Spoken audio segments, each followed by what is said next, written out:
So one way, clever Einfall, is called Mechiras Yud Gimel. You sell all your stuff, you have all the chametz in your possession on the 13th of Nisan. So then when Leil Yud Dalet comes on, when Leil Yud Dalet comes in, you don't own any chametz, there's nothing to check for. That's one eighth that they do. When Nebenzahl brings here, he says, Haniseh l'chol ha-Pesach mi-Pesach. Somebody who's going away for the whole of Pesach, when Moicha kol ha-Chametz she-bebayis l'goy, he's selling out all his chametz. When Maski mokim ha-Chametz kanog, he rents it out like you do the sale. Ve'ein shum yisrael omer l'shtamish be-Pesach l'bayis. No one's going to be in his house over Pesach. So what you should do is, not to throw away the mitzvah, Yivdoi cheder echad kodim shiyaski ha-mokim l'nochim.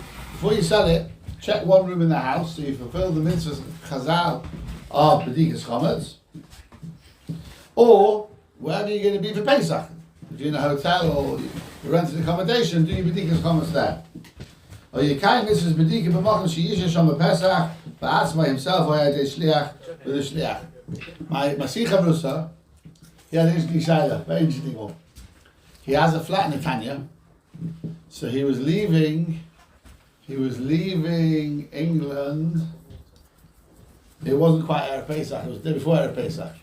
But he wasn't going to be in his house here in Manchester, Knisas Leil Dalet, when the Chiyuv B'dika kicks in on the night of the 14th. And he wasn't going to reach his flat in Netanya till the morning of Erev Pesach. So, 30 days. yeah, but I think he did Mechiras Yud Gimel. I think he did Mechiras Yud Gimel. So it's very interesting. So what he did was, he got his son to be buying his flat in the Tanya, and there he Dalet.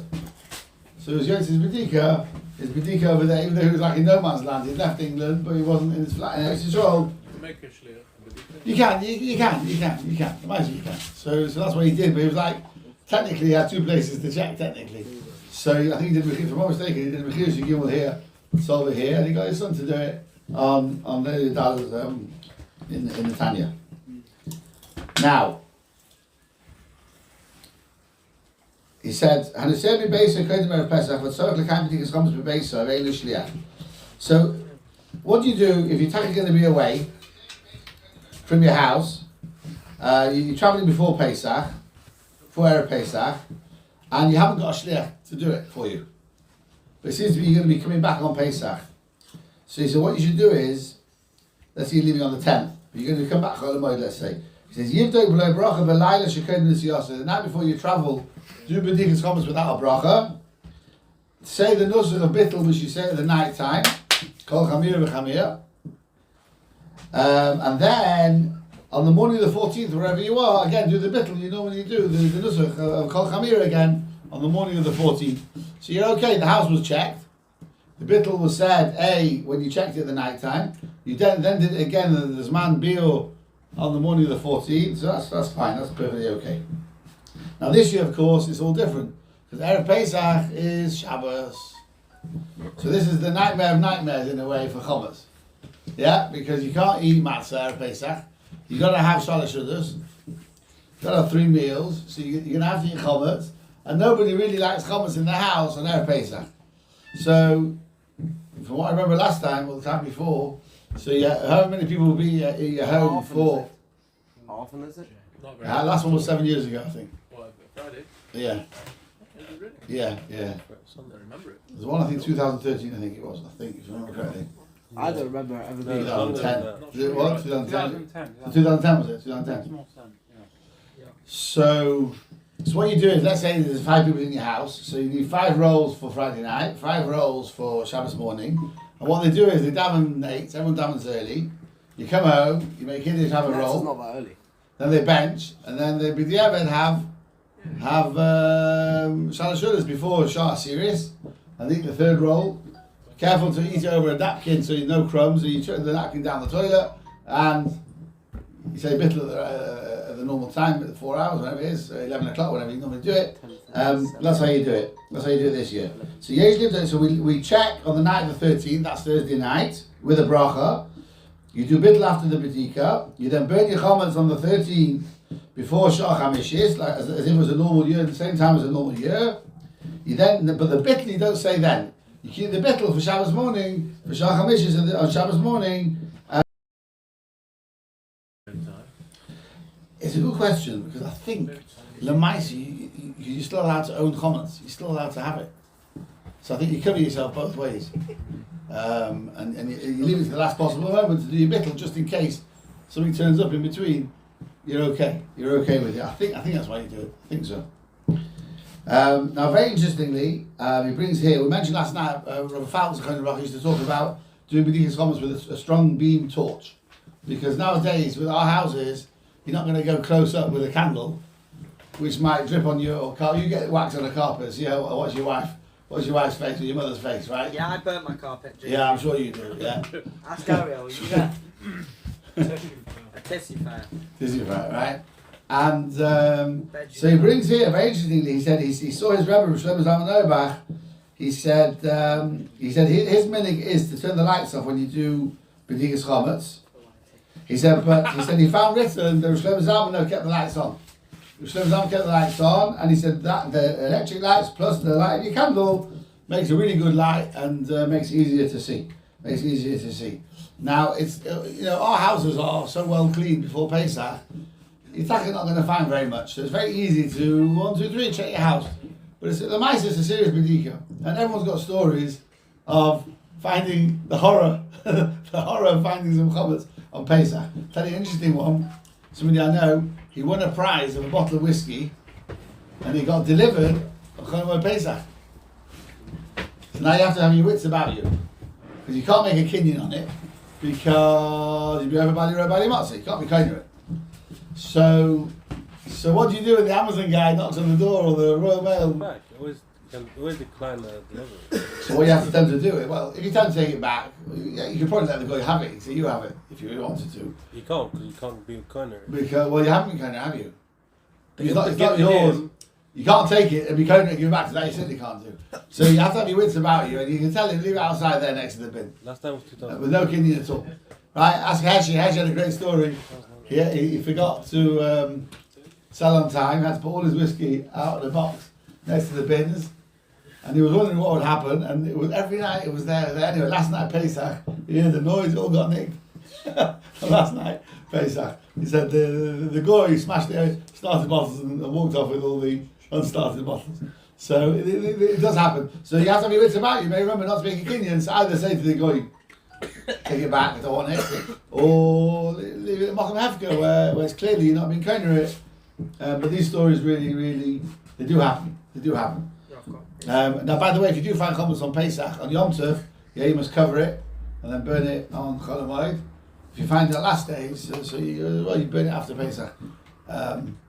It does happen. It does happen. However careful we are. Okay. Last time Shabbos Erev Pesach was 2008. 2008. So that's what, 13 years ago. Right. Okay. So now we finished with Shabbos, and now just prior to the Ego, which we're going to do a little bit tonight. You'll have to buy it online. No. Pesach.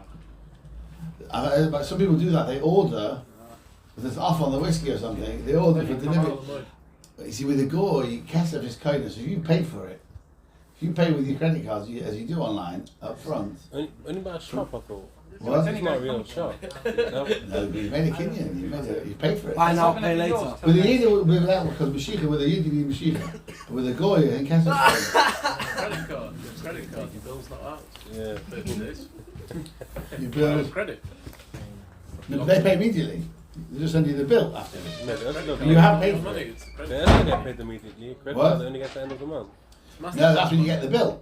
They also get the money only then. There's the end of the month, Shop immediately. gets usually the end of the month. Yeah? I don't know. Don't definitely. I thought it was immediate. We had a wooden tip.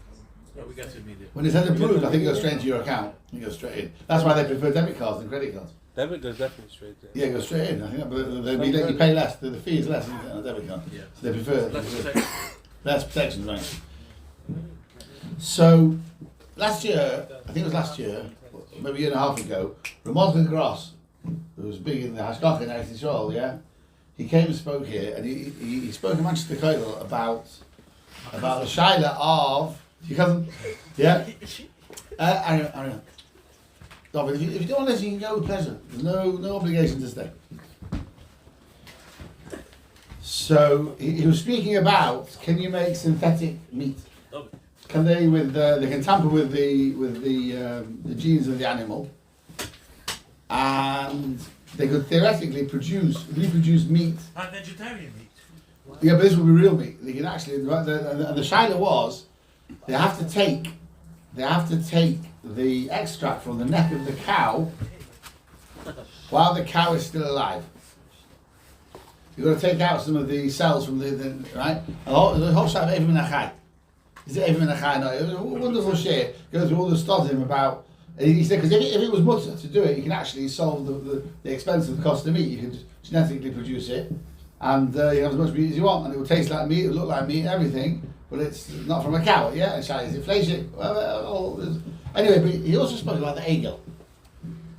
Now, have you ever thought about it? Why all of a sudden, as Moshe Rabbeinu is about to come down from Shemayim, all of a sudden, the Yidden Chapson or the Erev Chapson to make an egel? I've never thought about it in this concept. So he said, I don't know if it was his own pshat or he quoted somebody, I can't remember. He said, if you think we know, in the Bria there has to be a balance of the forces of Kedusha and the forces of Tumah. Otherwise there's no freedom of choice. If the Tumah was stronger, we don't stand a chance. If the Kedusha is stronger, then there's no choice to do what's, it'll just overpower the good. So, there's got to be this balance in the Bria. That's why when Chazal took away the Yetzer Hara of Avodah Zarah, it came at a very great price. There was a very great price they had to pay. They had to surrender Nevuah. Nevuah had to be taken out of the world. Because you can't have Nevi'im and no Yetzer Hara of Avodah Zarah. Then the balance is there's an imbalance. It had to go, that Kedusha also had to be taken out of the world, where the Yetzer Hara of Avodah Zarah was removed from the world. So he said like this, unbelievable. He said, when Moshe Rabbeinu was up on Har Sinai, you've now got a new concept in this world, a man who's reached a level of Kedusha that, upon him, he spoke face to face with HaKadosh Baruch Hu on planet Earth. I do that. He speaks back to me as well. Okay? And he's about to bring down the Luchos. Go. I'm not doing anything. It's videoing. You're on live YouTube. Keep quiet. He's about to bring down the Luchos, which are created by HaKadosh Baruch Hu, a new creation, can you imagine the Kedusha, with the writing, Kiviyachal, not Kiviyachal, Mamash, the handwriting of HaKadosh Baruch Hu. By the way, had we got those first Luchos and held on to them, you'd have learned the Torah once, never ever forgotten it, and the entire Torah Shabbat Peh, you could have seen it, all Taryag mitzvahs, you could see it in the words of the Aseret HaDibros, you wouldn't need anything else. That's all you'd have needed. That's all you would have needed. Not only that, Klal Yisrael reached the level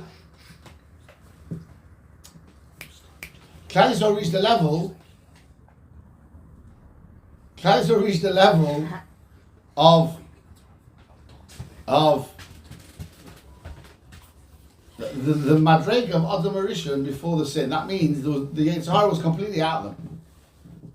And they would have lived forever. When it says Cherus, freedom was freedom in Malach HaMaves, freedom of the Yetzer Hara. The world had gone back to the perfection. Klal Yisrael had gone back to the perfection of Adam Rishon before the Chet. So if that amount of Kedusha is about to come into the world, what happens then on the other side? The Koyach HaTzumah and the Yetzer Hara of Avodah Zarah pumped up as well. It pumped up as well. So therefore, all of a sudden, the Satan had this incredible surge of power to try and trick Klal Yisrael into some form of Avodah Zarah. Because that amount of Kedusha was about to come into the world, there has to be a balance. So he says, so therefore, that's why all of a sudden now, it happened. Because there has to be this balance. The world has to have this balance. Stop disturbing. I'm videoing it. So, now, what exactly was the Chai Egel? This is brilliant. I never thought about it before. Rav Nebenzahl talks about it. And he says like this. Eli, what was the Egel made out of? Gold, yeah? What shape was it? A calf. That's what I always thought till tonight. It was the shape of a calf. The front half was like a calf, And the back half was actually like a chamor, like a donkey. What's the difference? Well, if you know the difference between a donkey and a calf, then we've got a problem. On the picture, how you go to... Yeah. Now. So they wanted HaKadosh Baruch Hu to rest his Shekhinah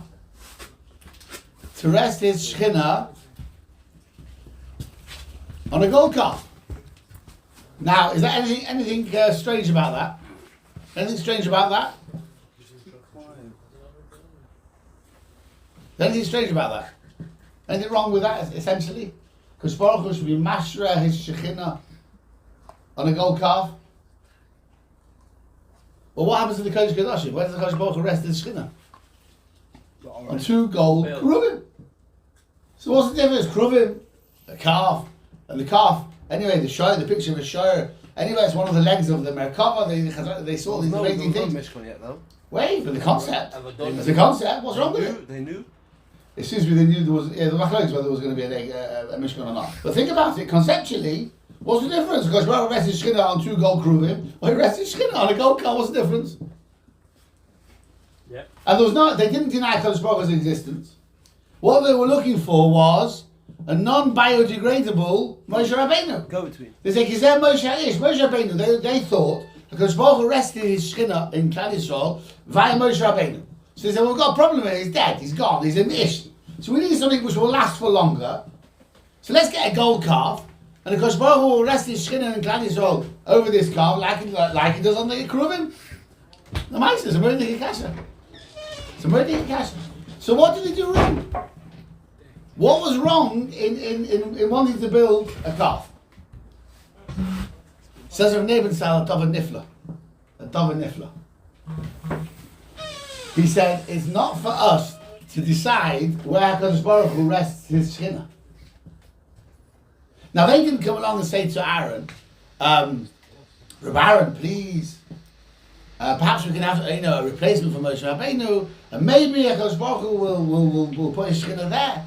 They took it as a matter of fact. They built an Egel and they started offering up Kabbalas. The Shekhinah's here, right on this Egel. Now, in case you think this is a wacky idea, it's not so wacky. It says the Orach HaKadosh. What is a human being? You're a body with a neshama. Where's the neshama from? God. It's a chelik of a yeah. It's a spark. Yeah, we understand it.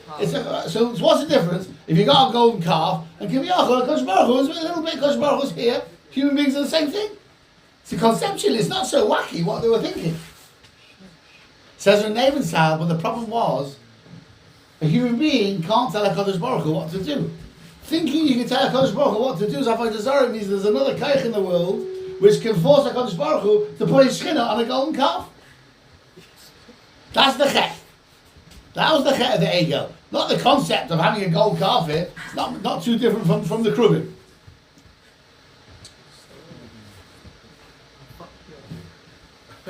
But the point was, it was their machshavas. The chet was in the machshava. Now, then they do another thing wrong. They should have gone to Aaron and say, Moshe said, look, I'm going up the mountain. Aaron and Chor are here. Any problems, go to Aaron and Chor. They made the same mistake again. They go to Aaron and Chor. Instead of saying, Rabbi Aaron, we've got a problem. Where's Moshe Rabbeinu? Maybe you're a Novi. Ask the Kodesh Baruch Hu, where's Moshe? Is he dead? If he is, maybe ask Hashem what to do. They didn't do that. They did the same thing again. They told Aaron what to do. They didn't come around to Aaron and ask him. They said to him, Aaron, go and build us a calf, build us a replacement, and go and do this, that, and the other. They told the Gedolei Yisrael what to do. Is that the same? Just like they said, they thought, we need to tell HaKadosh Baruch Hu, you put your Shekhinah here, we'll go to the Gedolei Yisrael, and we'll tell them, you're doing this.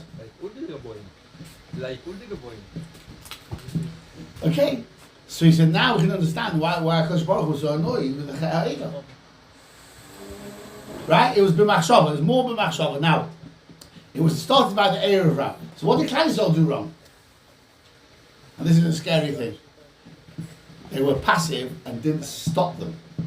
Lo michu. They didn't object to what was going on, and it was getting worse and worse and worse. First, they were just saying, let's do this. Then they go and make it. Mind going out.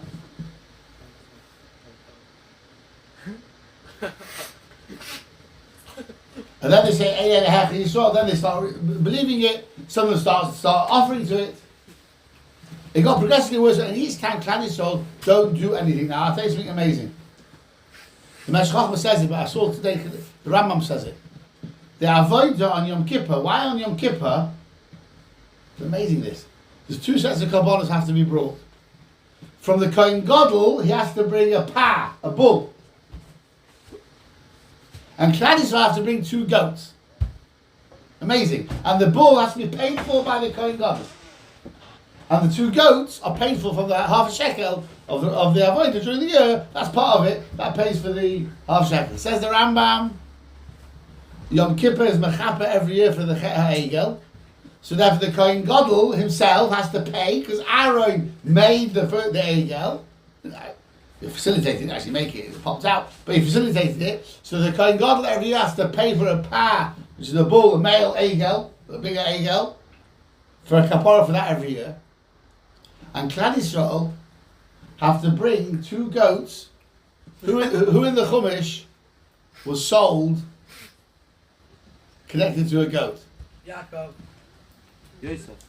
Yosef. Yeah, we went. The brothers sold Yosef, and then it says they shechted the goat and dipped his coat in the blood. So Klal Yisrael, not the Kohen Gadol, Klal Yisrael every year have to bring 2 goats, a soil Hashem, to be mechaper on the sin of Mechiras Yosef.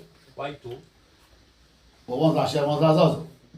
Yeah, maybe the Hashem of Yosef has been on the off with the Chaveras, both. Could be. Because they upset Yaakov Avinu, but he's been on the off. Now, listen, it gets better. Says the Meshech Chochmah, we say this every year in davening on Yom Kippur. Ki ata solchon li Yisrael u'mochel l'shivtei Yishurim. He said, that's the 2 things. Solchon li Yisrael, you forgive Klal Yisrael for the sin of the Egel. U'mochel l'shivtei Yishurim for the Shvatim who sold Yosef. Every year there's going to be a kabbalah. There's a chazal which says, every year, this is now 3,500 years he's talking about, more. Every year, 10 Yidden are killed to be an atonement for the 10 brothers who sold Joseph. Unbelievable. That's why every year you got to damn for the kapara. Again and again. Quite incredible. It's quite incredible. Now, if we look at the Psukim of the Egel, we get a few clues about what was going on. If you look carefully, you see what exactly they were up to, and there's a very big kasha. A very big kasha, the Orach HaKodesh. He said, why did the Kodesh Baruch Hu wait till they built the Egel? They worshipped it, they offered them oilers and shlomim, and then he said, Moshe, you better go down quick. They've just made them bow down to an Egel. Send Moshe Rabbeinu down a day early and stop them, or at least early in the morning, before they offered kabbonos. Why did the Kodesh Baruch Hu keep Moshe Rabbeinu there till 40 days, me'ez le'ez, 40 times 24 hours were up, and then he tells them what they've done. And the Orach HaKodesh says an unbelievable teretz. He said, when the Kodesh Baruch Hu said to him, come up the mountain and be there 40 days, the cheshbon of 40 days, Ariel, is there's 4 halakim of Torah, there's Pshat, Remez, Drush, and so there's 4 halakim of Torah. He said every chelik of Kedusha has 10 madregas, so there's 10 levels of Pshat, 10 levels of Remez, 10 levels of Drush, 10 levels of Sod. He said, when HaKadosh Baruch Hu said, I'm giving you the Torah, he had to give him over the entire Torah. So he couldn't send him down a day earlier, because then the whole Kabbalah of Torah would have been defective. He couldn't send him down. So therefore he had to wait till 40 days were up. Then he told him, you better go down quick. Told him what they've done. Ariel, please go out.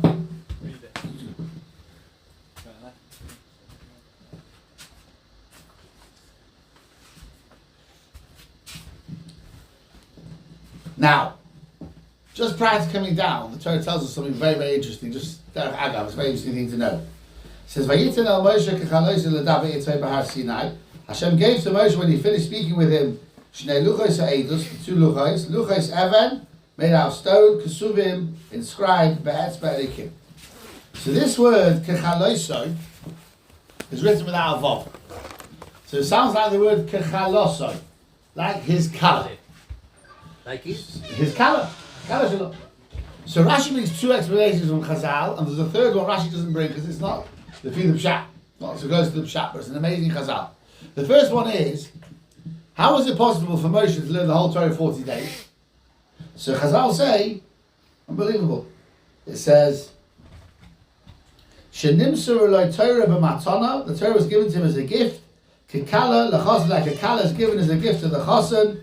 Sheloi haya yochel lilmod kulam b'zman mu'at kazeh. It was impossible to learn the entire Torah so quickly, so he learned what he could in 40 days, and the rest Hashem just put it in his mind. It was given to him as a gift. Second pshat is, Rashi brings, just like a kala in the days of old, time of Tanakh, used to wear 24 fancy clothes and ornaments. So similarly, a Talmid Chacham has to be a baki in all 24 books of Tanakh. Okay. There's a third pshat in the Medrash. Unbelievable pshat in the Medrash. And it could be, if we would be able to hang on to this man of Chazal, every kid would sail through school, every kid would enjoy his learning, if only we could do this. Omer Reish Lakish. He said, a person who's giving a share speaking Divrei Torah b'Rabbim, if his words of Torah are not arevim al shemeim, geschmack and pleasant and sweet to those listening, kekala she areva al achosan, like a kala, on the day you get married, and she's very special and very sweet and very, very endeared by the chosan on the day of the wedding, don't send them over. You've got to give over Divrei Torah like a kala. Like a kala is to the chosan on the day of the wedding. That is how a person has to give over Divrei Torah. And if not, you shouldn't say it. You shouldn't send them over. Now imagine if every shir, every lesson we went to, can you imagine? Can you imagine if every shir we heard was geschmack? Would anybody want to leave school early? When the bell goes, you want to leave the lesson? Up and up. It's incredible. It really, really is incredible. And Chazal say, that is how HaKadosh Baruch Hu gave the Torah to Klal Yisrael. It was given over with such a simcha and with such a geschmack. He says, Yotzah Nishmosim. The souls flew out. It was so geschmack. And I'll tell you what the Ben Yehoyada says. They're Chaim. Rabbi Yosef Chaim from Baghdad, yeah? It's a famous story in Megillah. Rabbi and Zera had a Purim Suda together. It says, Ivsum, they got Shikha, got Freilich. Come Rabbi, Shachte Rabbi Zera. Rabbi got up, and it seems to be, if you read it with a shin, he shechted, he killed, he stabbed him. What he did? Big shout, they chopped his head off or not. Or, you know. Anyway, the next morning, he was Mechayim Esim. He davened as Mechayim Esim. And the next year, Rabbi said to his Zera, do you fancy doing Sudas Purim again? Fancy doing, we had a great time last year. And Rabbi Zera said, oh, thank you very much, but Chol Shata, B'Shata, B'Shvachishness, he said, miracles like that don't happen every time, I can't risk that one again. Says the Ben Yehoyada, he said, why was he so hesitant the next year in having the party? He said, just have a shomer, get a guard there, and when Rabbi comes with a knife, the shomer will stop him. That's what he asked. The Ben Yehoyada asked the kasha. So he said like this, he said, the Gemara doesn't mean physically shechted. He said, what happened was, he said, as they got shikha, and they started speaking in Divrei Torah, but as they got shikha, they started speaking in Soidas HaTorah. He said, and once you get that level of learning, it is so geschmack. He said, it's not a shin, shochte, it's sochte from soichit, to squeeze out. He said, Rabbi said over Shtigl Torah, it was so geschmack, it sucked out the neshama from Rozera. He sucked it out. He says that from Simcha, his neshama just left his body. So now it makes a lot more sense why the next day he would daven and be Mechayim Esim. And that's why a Shoma next year wouldn't help. Because you can't stop those happening. Yeah, Shoma can't stop the Simcha of learning. But that's how geschmack they were learning. When you reach this level, the Vilna Gaon writes, the Yitzhar has only got Shlita on if you're on the level of Pshat and Remez. He said, if you're on the Madrega of learning Torah, I'll be Drush and Soi, the Yitzhar has got no Shlita on you anymore. That's how you're out there, you know, up there. And Chazal call it Smeichim, the one Smeichim, Kinisinosam Misina. It was so geschmack. A man, Chazal said, you got Nishmasam. Just, the soul's left it. The same word in the Lishim and Avuya. Yeah, that's right, that's what Chazal said. So it's like a kala, it was geschmack. And think about it, it's the more, every time I once saw in a Sefer, in the Hakdama, he wrote this. He said, this medrash has been my guiding thing in teaching Torah. And he said his whole Sefer is based on this, that every single Torah is written down is geschmack. And it's the most incredible Sefer. Rasal Zolti, who was a chief rabbi of Yerushalayim many years ago, he writes that Hakdama of his Sefer. It's an incredible piece, and his sticking to Torah are just out of this world. But that was it. He worked on it, that Torah's got to be geschmack. It's got to be geschmack. Anyway, so Vayah Ha'am, the people saw something. So it says, Ki boishish Moshe l'eretz minahar. Moshe was late, they thought, in coming down from the mountain. So when Moshe told them, I'll be back in 40 days, he wasn't including the day he left, but they thought he was. So 40 days were up according to their calculation. Where's Moshe? So what's my Yahal? Same mistake like Achashverosh made. With the 70 years? Yeah. Yeah, the two yakis with the timing. So what did they He see? didn't have a minute that he's not including that. מזה לומדים שחסר שבועות שזה the real one. Patient. Well, made the right husband in the first place. Yeah. So what's this vayah they saw? So vayah can often mean to see with the mind. They perceive something. They saw Chat made a husband. Doesn't look like Moshe's coming back. Where is he? Where is he? Or, as Chazal say, the Sultan started making things very dramatic in the sky, and it looked like a coffin with Moshe Rabbeinu in it. So vayah, they saw something. They saw something. But the bottom line was Moshe Rabbeinu's not there. Now don't forget, when you're in a desert and you're living on miracles, it wasn't easy to live like that because you're terrified these miracles could stop without very much notice. Especially your mom. Your mom, if you didn't behave, didn't turn up at your doorstep. It wasn't like the good old milkman of days of old, yeah. The fresh milk, it was milk that morning, arrived at your doorstep. It wasn't there. So when you're living on open miracles, you're actually living a very, very tense existence. It's geschmack, it's free, it tastes very nice, and all the milers, but the bottom line is, you know, without any advance warning, it could disappear. So if Moshe Rabbeinu, who's looked after them for a year, or a few months, 3 months they've been out of Mitzrayim, 2-3 months, if Moshe's not here, panic sets in. Now, when you're in a state of panic, you make mistakes. Now, it's a human condition to panic, but Lamaisa, when you're not ruig, when you're working with Yishuv Adas, then the Sahara boy, he has a field day, right? You know they say the Malach said to Yaakov. Yaakov said to him, "Hagidon Ali Mashamecha." Can you tell me your name, please? So he said to him, "Lama zet tishal shmi." What are you asking my name for? Because the minute you start thinking, "Who are you and what are you?" the Torah goes away. He loses it. His whole kayak is Lama zet tishal shmi. What are you asking my name for? Just forget about me. Just get on with it without thinking. So here as well, they're in a state of panic. Moshe Rabbeinu disappeared. It does make a lot of sense, but they were scared. They were scared. Especially if the Sultan's making things very dramatic. So what happens? Vayikoel ha'om al Aharon. They ganged up against Aaron. They didn't go around to him and speak to him. They went around to tell him what to do. Vayomru Elov, kum aseilonu elehim. Make a godly image for us. Asher yelchu lefanenu, who will go before us. Kizer, here we are. Kizer Moshe ha'ish. Problem Moshe was, he was a great man to have him, but he was a man. Also כזה. The medrash says זה מרים באצבע. Because that is the medrash coming from the Sultan show him. He was dead. He pointed him, he looks at his dead. Very good. Asher helonu me'ez Mitzrayim, that's fine. Lo yadanu me hoyoloi. Now, Chazal say ha'om is always a reference to the Erev Rav. Oh. So it's they cause so much trouble. And by the way, what happened to the Erev Rav? Anyone came from Moshe? From the Yeah, Moshe ben brought. That's what Hashem says, Shichi Zamcha. Yeah. So now, what happened to the Erev Rav, by the way? Moshe ben only died for Klal Yisrael. The Aruch HaKadosh says all the Erev Rav died. Because they're not heard of again. You don't really hear them much after the Egel. Not so much. He says near release they all died. Moshe Rabbeinu didn't damn for them, so Hashem wanted to wipe them all out. He got a reprieve for Klal Yisrael, but for the Arab he never damned for. The Aruch HaKadosh. So now what happens? So they want a replacement. So Aaron realizes he's got to play for time. He's got to play for time. So Aaron says to them, he said, go and get the earrings from your wives, your sons and your daughters. Now he knew, Takshitim by interesting, yeah. Imagine says before Matan Torah, yeah, the men used to wear earrings. Why only before? Agilin? Why before? Well, after this Takshitim Noshim, this Kishutim Noshim. We don't do it. Now let me tell you something funny. Amongst the Englishes, yeah, you see the men, very often they have a gold ring, yeah, you see the parts of the Englishes, right? They have a gold ring.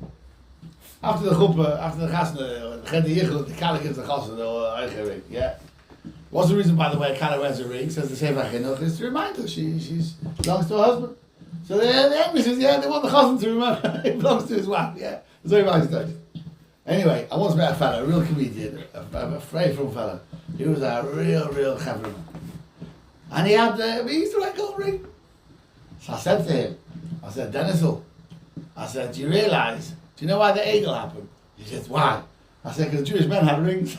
I said, if Jewish men would never wear rings, there'll never be an eagle. The same question about the... So Rashi brings, the Chazal say, Aaron Cheshbon, he said, the girls and the women on their chosal taxi day, they're never going to contribute them. So they'll say no. They'll say no. And that way, I can push things off a little bit. For Haviyu, he didn't say send them to me. You personally go and get them from your wife and your kids, and you personally bring them to me. Again, a delaying tactic. Take more time. Problem was, the men didn't wait. Chazal said the women said no. So what did the men do? They took their rings. And they brought them to Aaron. Now, it's an amazing thing, this. How long did it take for the money to be on the table for the Egel? 120, it was 240 kilos of gold. A gaval of gold. You ask Eli Goldman, how much is that worth, Eli? 240 kilo of pure gold. About a million quid for every 20 kilos. Yeah, so there you are. Right, we're talking about a serious amount of gold here. Probably about a billion quid. Right, okay.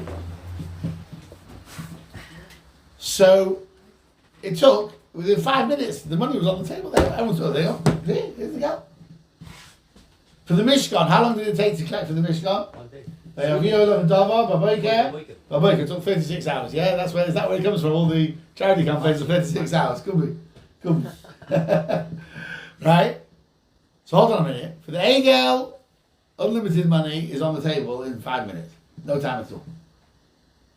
But for the Mishkan, it took 36 hours, and it wasn't everybody. It was only in Dim Dave. It wasn't everybody. So the Sforim say, you'll top of Nifla here. Any cause where there's unlimited finance, Yep. and the money's there very quickly, That was be suspicious. It's Gehetz Megel. It's a story, Yeah. very nice story. The Tzionim, they used to raise money, Givaldi. Rabbi Yankelinsky said he was one night in Zurich, same night as Menachem Begin. They had a fundraising dinner, raised $40 million in one dinner. He said, "Ich schäm sich zu sagen, wie viel ich hab gemacht." He said, how much he made that night. Right? He said, when it causes for the Egel, you got to be suspicious. If the money is unlimited, if you hear any cause, any Jewish cause where the money is there, it doesn't make a difference what brand of Yiddishkeit it is, how religious or irreligious, if the money is in plenty of supply, be suspicious, the Yitzhar is behind it. That's why he's pumping the money and go and get on with it. A true Torah Mossad will always struggle for money. And where does it come from? The Malach dead-legged Yaakov Avinu in the legs. The legs support the body. The support of Torah is dead-legged. Till Mashiach comes, there's a deficiency there.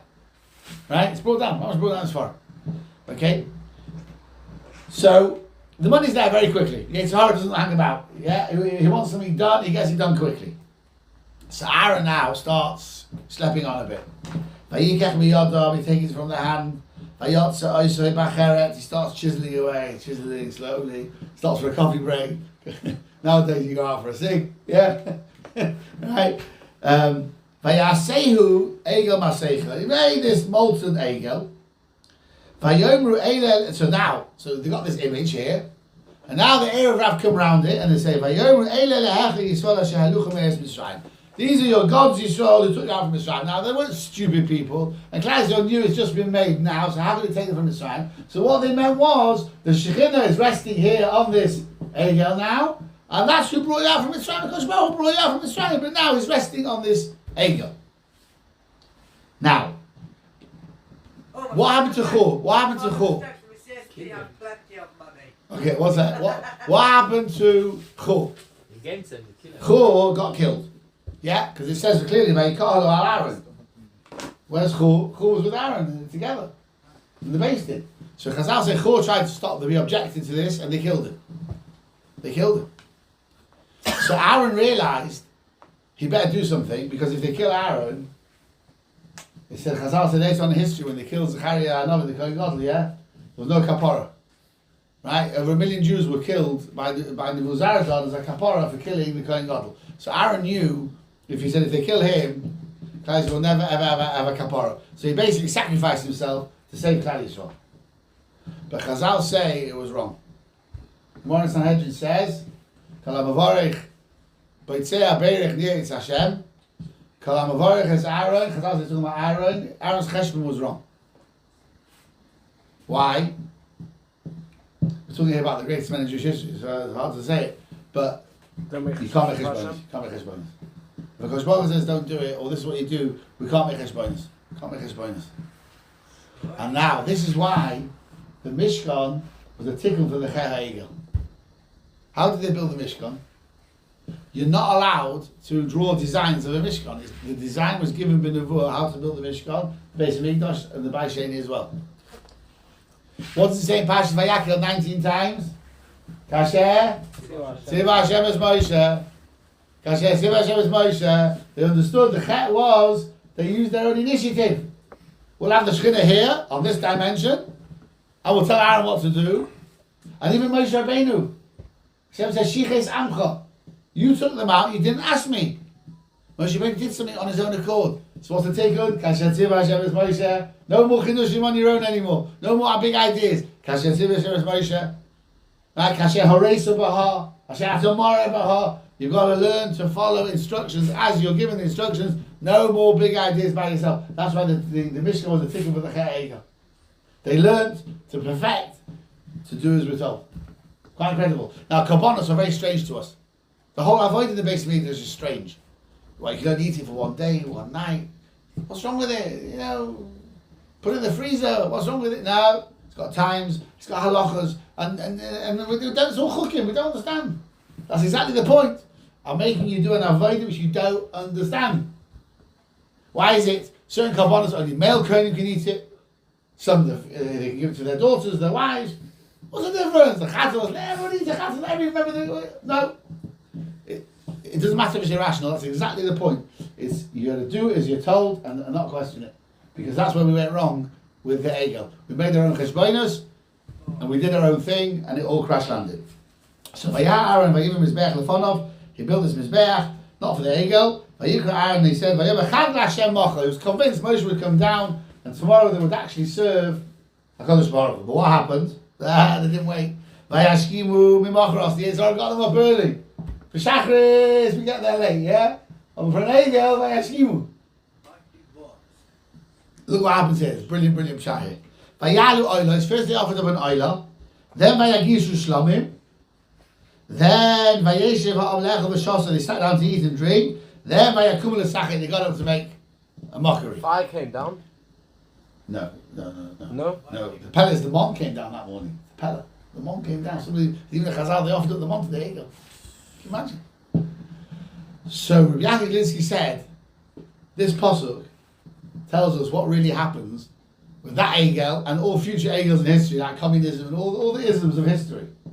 He said the first dire, Vayalu Oilos, and Oilo you burn completely to Shemayim. They're very, very dedicated to the cause. Mamash Hashem Shemayim, they were communists. After a while, the next generation, Vayigishu Shlomim, Chelik Lebailim, Chelik Lekoinim, Chelik Legevoya, they're already starting to help themselves from the proceeds. Then the next door, they take it all themselves, they eat themselves, they give nothing to the cause. And eventually the fourth door, they get up and they laugh at it. Those idiots with communism, those idiots with all these isms, they laugh at it. If you look carefully, most of these isms, whatever, they don't last more than 3 dollars. Yeah, because Because exactly. Because the sheker comes through. The sheker eventually comes through, and people realise there's no sheker machazov, and they don't want any more, so they try another thing, try another ism, try another cheshbon. Okay, Be'ez Hashem will carry on tomorrow night. I think tomorrow night is chocolate again. No, it should be Some food. there'll be something on the table. Yeah. Thank you. Oh, yeah. Yeah, very nice.